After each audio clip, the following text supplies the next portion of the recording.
First, let's walk through the steps of the four-in hand.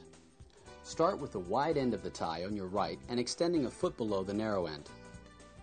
Cross the wide end over the narrow end and back underneath. Continue around, passing the wide end across the front of the narrow end once more. Pass the wide end up through the loop between the knot and your neck. Pass the wide end down through the knot in front. Draw the knot up tight to your collar by holding the narrow end of the tie and sliding the knot snug. Now let's walk through the four-in hand again. Turn up the collar and button it at the neck. This allows the necktie to glide gently along the collar without wrinkling or stretching the fabric. Begin with the wide end of the tie on the side of your dominant hand and extending about a foot below the narrow end.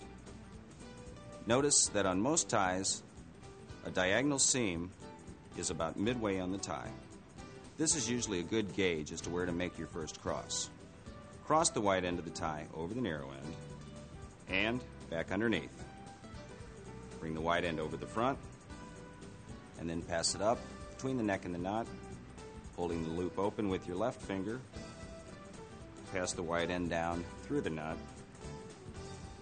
And notice that by tucking the loop through with your index finger of the right hand, this allows you to maintain the knot while you pull the material through. And this goes for all knots. Shape your knot and draw it up tight. Turn down the collar. And there you have a nice, clean four-in hand. Next, we'll help you master the half Windsor. Now pay close attention because I'm about to reveal a new twist to the traditional directions. Why is this necessary? Well, the half Windsor has always appeared to be a little lopsided, until now. Start with the wide end of the tie on your right and extending a foot below the narrow end. Cross the wide end over the narrow end and wrap it back underneath. Bring the wide end up towards your face and turn down through the loop to your right, not your left. This is the new twist. Traditional directions say to go to your left. However, we found that bringing the wide end to your right results in a more symmetrical knot. This allows you to pass the wide end around the front from your right to left. Then, go up between your neck and the knot, and down through the knot in front. Tighten carefully and draw up to the collar to complete the new and improved half Windsor. Now, if you've ever had problems getting your finished tie to hang to the proper length, here's a little trick. Start by letting the wide end hang to twice the length as the narrow end. To check if you've done this properly, draw the wide end up to the edge of the neck. The length of the doubled end should be equal in length to that of the narrow end. Now, you'll want to experiment with any new tie, though, because there are a number of variables that affect the length of the final tie. The thickness of the material and the length of the tie itself, the thickness of the neck, and the length of the torso. Also, knot styles require differing lengths of material, so you'll want to vary the point at which you make your first cross. Now, let's step through the half Windsor once more. The wide end of the tie should be on the side of your dominant hand and extending at least a foot below the narrow end. Cross the wide end over the narrow end and back underneath. Bring the broad end up towards you and then down through the loop between your neck and the knot, and sweep the wide end to the right this time, not to the left. This is the new twist. This allows you to bring the broad end from the right across the front to the left, and then bring the broad end up between your neck and the knot, pass it down through the loop, draw your material, and then draw it up tight. And there you have a half Windsor. See how even the two sides are? I should point out that after being tied, the tips of the necktie should touch the waistband of the pants, and the two ends of the tie should either be equal in length or the narrow end a fraction shorter. Remember, the inside of the wide end of the tie has a band into which the narrow end of the tie is tucked to hold it in place. The Windsor. If not done properly, this knot can come out looking very large, bulbous, and unsightly. So pay special attention on this one. It's worth the extra effort.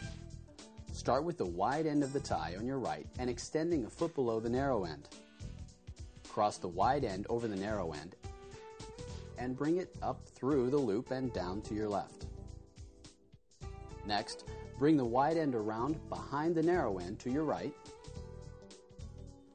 Bring the wide end up from the front and through the loop coming back down on your right. Then bring the wide end to the left across the narrow end.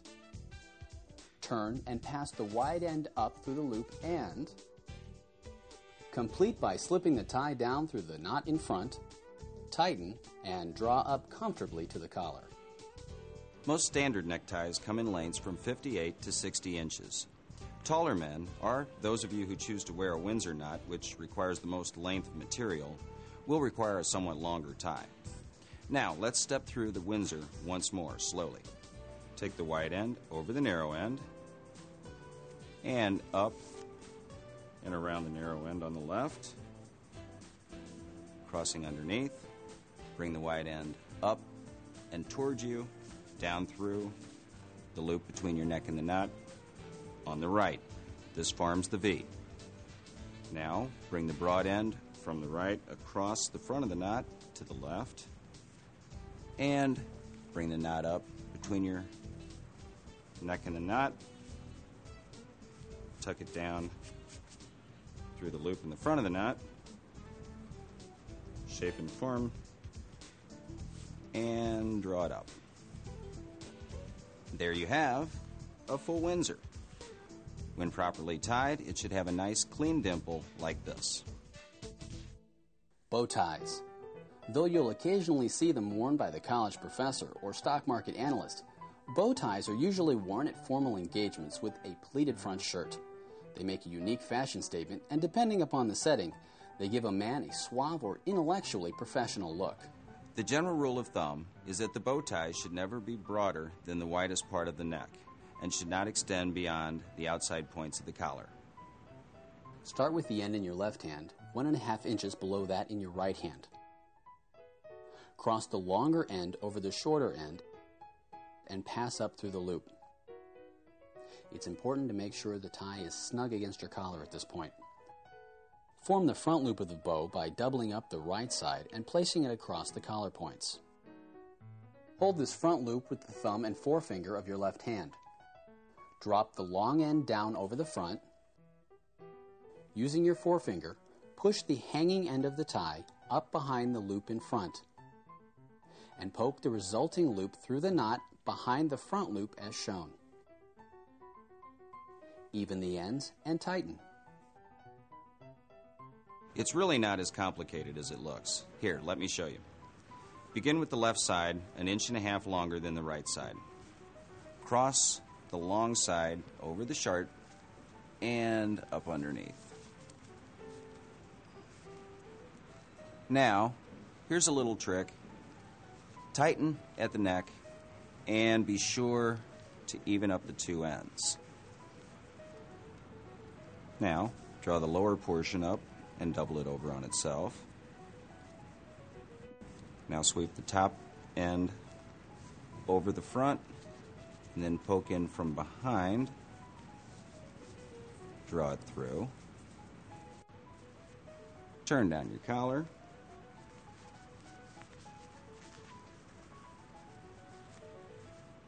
And there you have it.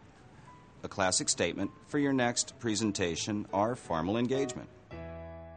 Now for our final demonstration, a new style that's finding wide popularity, the Shelby. Start with the tie inside out. Cross the wide end under the narrow end. Bring it up, then over and down through the loop to your right. Sweep the wide end across the V from your right to your left. Then take the wide end up and through the loop between your neck and the knot. Now bring it back down through the knot and tighten.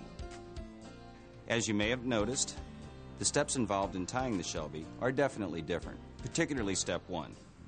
Begin with the tie inside out.